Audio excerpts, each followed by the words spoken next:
O debate de classes, ele começa na sociologia bastante forte assim, com o marxismo. E o marxismo ele tinha uma ideia de que as classes poderiam ser organizadas de uma forma polar entre proprietários e não proprietários. No entanto, já emerge ao longo do início do século XX um problema de como classificar pessoas que eram pequenos proprietários ou então que eram gerentes, supervisores, pessoas que não eram donas de nada, mas ocupavam algum grau de hierarquia e tinham um pouco mais de educação e renda. Emerge então o problema da classe média, como ficou conhecido. Ao longo do século XX, esse debate sobre a inclusão desses estratos médios ficou cada vez mais forte e formas de classificação mais sofisticadas foram sendo adotadas. Por um lado, pode privilegiar propriedade ou não propriedade, como eram os estudos marxistas antigos, ou então essas outras formas de hierarquização, principalmente qualificação e formas de contrato.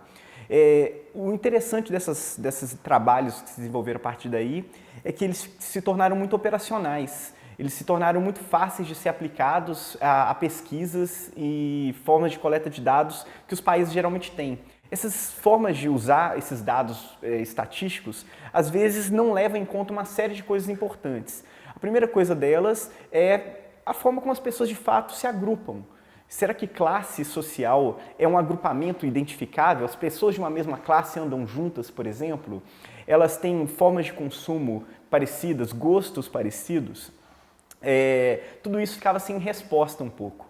Então, entra aí uma forma alternativa de pensar classes que possa levar isso em conta também. A diversidade de abordagens sobre classes sociais e sociologia decorre do fato de que cada uma dessas abordagens está voltada para a explicação de um fenômeno distinto. Então, para que você quer elaborar uma noção de classe social? Você poderia explicar, por exemplo, uma transformação mais estrutural da sociedade, um movimento histórico, a mudança de rural para urbano, de industrial para serviços e assim por diante. Padrões de mobilidade, mas uma outra coisa que a gente poderia querer é simplesmente uma fotografia estática do que é agora a desigualdade no Brasil. Eu quero saber quantos pobres tem, quantos ricos tem. Geralmente esse é o objetivo das análises de institutos de pesquisa de mercado, institutos de pesquisa de opinião e às vezes até de alguns economistas. Então eles constroem classes como se fossem estratos de renda. Isso é um propósito completamente diferente do propósito que o sociólogo tem.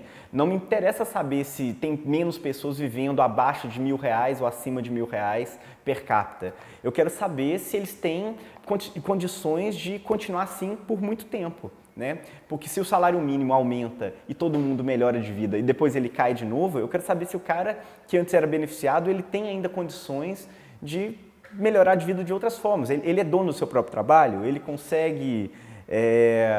enfim, se qualificar para conseguir um posto em outro lugar. Então, classe para a sociologia geralmente tem a ver com causas dessa foto que a gente estuda quando olha para os estratos de renda.